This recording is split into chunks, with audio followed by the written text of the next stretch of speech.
Hello दोस्तों, सभी को राधे राधे, जय श्री कृष्ण, हर हर महादेव। क्लास में आप सभी का स्वागत है। अगर आप चैनल पर नए आए हैं तो चैनल को सब्सक्राइब कीजिए और अपने दोस्तों तक शेयर कीजिए। चलते हैं सीधे क्लास की ओर। भारत की मानक भूमध्य रेखा कौन सी है? 82.5 डिग्री ईस्ट है। भारत की मानक रेखा 82.5 पूर्वी देशांतर है, जो प्रयागराज के निकट कहाँ से? नैनी नामक स्थान से गुजरती है। भारत का समय ग्रीनविच टाइम से कितने घंटे आगे है? ये 5.5 घंटे आगे हैं। लंदन में सुबह के 7 बज रहे हैं, तो भारत में उस समय क्या टाइम हुआ रहेगा? तो यहाँ हुआ रहेगा 12:30, क्योंकि ये कितने घंटे आगे हैं? यहाँ का 5.5 घंटे आगे है ग्रीनविच टाइम से। अगर ग्रीनविच में 7 बजे हैं तो भारत में कितना बज रहा होगा? तो हम क्या कहेंगे? 12:30, क्योंकि ये ग्रीनविच समय से 5.5 घंटे आगे है भारत का समय। 82.5 रेखा, ठीक है, 82.5 डिग्री रेखा भारत के उत्तर प्रदेश, मध्य प्रदेश और कहाँ से?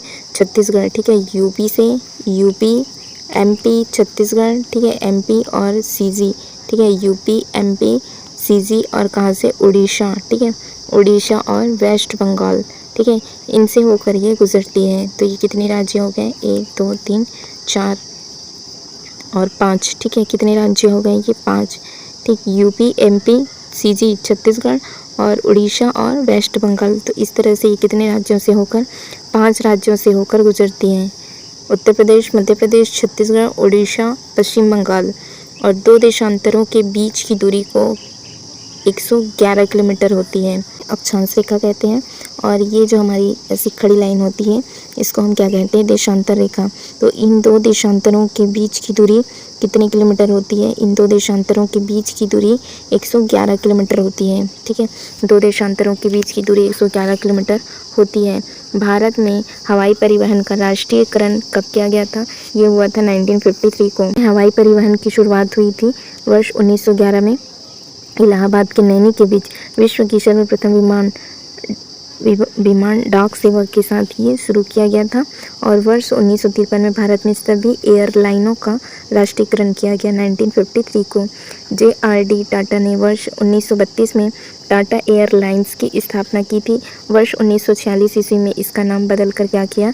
एयर इंडिया कर दिया गया। फिर नेक्स्ट क्वेश्चन देखिए, निम्नलिखित में से कौन सी सबसे बड़ी शर्पिल आकाशगंगाओं में से एक है? NGC 72 है।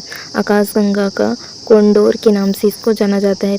यह आकाशगंगा पाओ तारामंडल में स्थित एक विशाल ब्रॉड स्पाइरल आकाशगंगा है। यह ज्ञात सबसे बड़ी स्पाइरल आकाशगंगा है। NGC 6872 IC 1970 नामक एक लेटिकुलर आकाशगंगा के साथ परस्पर क्रिया करती है तथा नए तारों के निर्माण में ये सहायता करती है। नरोरा परमाणु ऊर्जा संयंत्र कहाँ पर मिलेगा? नरोरा उत्तर प्रदेश, कलपक्कम तमिलनाडु में है, ठीक है, कलपक्कम कहाँ है? तमिलनाडु में है। और काकरापार मिलेगा गुजरात में, ठीक है, काकरापार है, काकरापार गुजरात में। कुंडनकुलम तमिलनाडु में है। तारापुर महाराष्ट्र में है। रावतभाटा राजस्थान, कैगा कर्नाटक और कलपक्कम है तमिलनाडु में। ये सभी परमाणु संयंत्र हैं। भारत के ये परमाणु संयंत्र है। खाली स्थान पर एक दिन की अवधि लगभग 16 घंटे होती है। कौन से ग्रह पर? वरुण ग्रह पर। वरुण ग्रह का नाम प्राचीन रोमन समुद्र देवता नेपच्यून के नाम पर रखा गया। वरुण ग्रह के कितने? 14 उपग्रह हैं, ठीक है, उनके 14 चंद्रमा हैं। वरुण ग्रह के ज्ञात 14 चंद्रमा है। वरुण ग्रह का वायुमंडल मुख्य रूप से हाइड्रोजन और हीलियम गैस से ये बना हुआ है, ठीक है, ये मुख्य रूप से हाइड्रोजन और हीलियम गैस से बना है। यह सौरमंडल का सबसे तेज हवा वाला ग्रह है। यह सौरमंडल का सबसे तेज हवा वाला ग्रह है। यह हमारे सौरमंडल का सूर्य से सबसे दूर स्थित ग्रह है, ठीक है, वरुण। और पश्चिमी विक्षोभ कहाँ से उत्पन्न होता है? अरब सागर से, भूमध्य सागर से, लाल सागर से या पूर्वी चीन सागर से। यह है भूमध्य सागर से। कहाँ से होता है? भूमध्य सागर से। पश्चिमी विक्षोभ भूमध्य सागर से शुरू होकर यूरोप, एशिया की ओर बढ़ता है। भूमध्य सागर से उत्पन्न होने वाली पश्चिमी विक्षोभ गर्म और आर्द्र हवाएं लाता है। पश्चिमी प्रवाह वर्षा और आर्द्रता को बढ़ावा देता है, जिससे यूरोप और एशिया के मौसम में परिवर्तन होता है।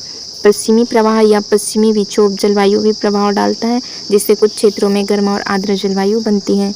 नेक्स्ट क्वेश्चन देखिए, सौरमंडल का गणितीय भविष्य कहने वाला सूर्य केंद्रित मॉडल सबसे पहले किसने विकसित किया था? इनको किया था निकोलस कार्पनिकस ने, ठीक है। निकोलस कार्पनिकस ने इसको किया था। के सूर्य केंद्रित मॉडल की प्रमुख विशेषता, सूर्य ब्रह्मांड के केंद्र में है, पृथ्वी और अन्य ग्रह सूर्य के चारों ओर परिक्रमा करते हैं, सभी ग्रह अपने अक्ष पर घूमते हैं। एल नीनो एक जलवायु पैटर्न है जो खालिस्तान महासागर में सतही जल के असामान्य रूप से गर्म होने का वर्णन करता है। एल नीनो प्रशांत महासागर का है, ठीक है। एल नीनो के कारण वैश्विक जलवायु में महत्वपूर्ण प्रभाव डालता है, जैसे कि भारी बारिश या बाढ़, सूखा, तापमान में वृद्धि, मौसम में अस्थिरता आदि। एल नीनो की घटना लगभग 2 से 7 वर्ष में होती है। एल नीनो से प्रभावित क्षेत्र कौन कौन से? उत्तरी अमेरिका है, दक्षिण अमेरिका है, अफ्रीका है, एशिया है और ऑस्ट्रेलिया है। एल नीनो की घटना तब हुई थी जब प्रशांत महासागर के मध्य एवं पूर्वी भाग में हवाओं की दिशा बदल जाती है, जिससे गर्म हवाएं हैं वो दक्षिण अमेरिका की ओर बढ़ती है। नेक्स्ट क्वेश्चन देखिए, निम्नलिखित में से किस प्रकार की फसलें मानसून के मौसम की शुरुआत में बोई जाती है? कौन सी फसल है जो मानसून के मौसम की शुरुआत में बोई जाती है? खरीफ की फसलों को बोया जाता है। खरीफ की फसल वर्षा ऋतु में बोई जाती है और शरद ऋतु में इसको काट ली जाती है। भारत में खरीफ की मुख्य फसलें जैसे ज्वार है, बाजरा है, मक्का है, चावल है, कपास है, मूंगफली, सोयाबीन, अरहर, ये सभी खरीफ की फसल हैं। पश्चिमी विक्षोभ खालिस्तान के लिए उत्तरदायी है, ठीक है। या भारत के उत्तर पश्चिमी भाग में सर्दियों में वर्षा, ठीक है। भारत के उत्तर पश्चिमी भाग में सर्दियों में वर्षा होती है। इसके कारण पश्चिमी विक्षोभ के कारण भारत के पश्चिमी तटीय मैदानों के मध्य विस्तार को किस नाम से जाना जाता है? कन्नड़ मैदान के नाम से इसको जाना जाता है। कन्नड़ मैदान मिलेगा कर्नाटक राज्य में और एक विशाल मैदान है जो दक्षिण भारत में स्थित है, ठीक है। और यह मैदान पूर्वी घाट एवं पश्चिमी घाट के मध्य स्थित है। कन्नड़ मैदान में कृष्णा, कावेरी और भीमा नदियाँ प्रमुख हैं। इसमें कृष्णा नदी, कावेरी नदी और भीमा नदी आती है कन्नड़ मैदान में। कोपेन जलवायु वर्गीकरण प्रणाली के अनुसार निम्नलिखित में से कौन सा अभिलक्षण ई समूह से संदर्भित है? ठीक है, ई समूह से संबंधित है। सभी महीनों का औसत तापमान 10 डिग्री सेल्सियस से कम होता है। कोपेन जलवायु वर्गीकरण के अनुसार जलवायु प्रणाली को 5 समूहों में वर्गीकृत किया गया है। ए, इसमें आता है उष्णकटिबंधीय जलवायु। इसमें तापमान 18 डिग्री सेल्सियस से अधिक और वर्षा पूरे वर्ष होती है।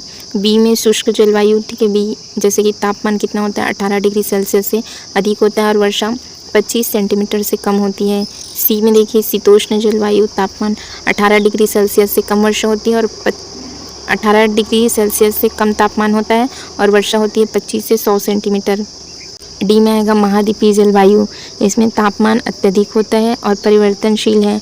वर्षा कितनी होती है? 50 से 100 सेंटीमीटर होती है। ई में किसको रखा जाता है? ध्रुवीय जलवायु को। इसमें तापमान -12 डिग्री सेल्सियस से कम होती है और वर्षा इसमें होती है 25 सेंटीमीटर से कम होती है। निम्नलिखित में से किस नदी को तिब्बत में सिंगी खम्बन के नाम से भी सिंगी खम्बन कहा जाता है? सिंगी खम्बन के नाम से जाना जाता है सिंधु नदी को, ठीक है। सिंधु नदी को तिब्बत में सिंगी खम्बन के नाम से जाना जाता है। सिंधु नदी को इंडस भी कहा जाता है। सिंधु नदी सबसे पश्चिमी नदी है। यह नदी उत्तर पश्चिम की ओर बहती हुई डेमचोक नामक स्थान पर लद्दाख में प्रवेश करती है और इनकी सहायक नदियां हैं जो हम पिछले क्लास में पढ़ चुके हैं। शनि के ग्रह के बारे में निम्नलिखित में से कौन सा कथन सत्य है? शनि का वातावरण जीवन के लिए अनुकूल है। शनि सूर्य के चौथा ग्रह है और हमारे सौरमंडल का सबसे बड़ा ग्रह है। ये तो बिल्कुल गलत है, ठीक है। फिर देखिए शनि के एनसेलेडस और टाइटन जैसे उपग्रह आंतरिक महासागरों के आवास हैं। संभवतः वहाँ जीवन की संभावना है। शनि एक विशाल गोला है जो अधिकांशतः नाइट्रोजन से बना हुआ है। शनि के एनसेलेडस और टाइटन जैसे उपग्रह आंतरिक महासागरों के आवास है। संभवतः वहीं जीवन की संभावना है। यही इसका राइट आंसर होगा क्योंकि इसमें क्या पूछा गया है? सही पूछा गया है, ठीक है। शनि ग्रह के वातावरण में हाइड्रोजन गैस सबसे अधिक मात्रा में पाई जाती है। शनि ग्रह का घनत्व पानी से भी कम है, ठीक है। सबसे पहले आता है बुध, फिर आएगा शुक्र का ग्रह बुध, ठीक है। बुध आता है, उसके बाद आता है शुक्र। शुक्र दूसरे नंबर का ग्रह है। शुक्र के कोचिन, करेनी, चीन और मोन जाति समूह किस देश में है? ये म्यांमार में है। कोचिन म्यांमार देश की एक प्रमुख जनजाति है जो देश की आबादी का लगभग कितना प्रतिशत हिस्सा है? 1%। चीन म्यांमार में 2% चीन जनजाति के लोग रहते हैं और मोन या माना यह जनजाति कुल आबादी का 3% है। और कारेन म्यांमार की कुल आबादी का कितना प्रतिशत है? 7% है। म्यांमार की सबसे बड़ी जनजाति बाजार या बर्मी है जो देश की कुल आबादी का 70% है। ठीक है दोस्तों, फिर आज की क्लास हम यही रखते हैं, आगे हम कल से कंटिन्यू करेंगे। Thank you friends, thank you all.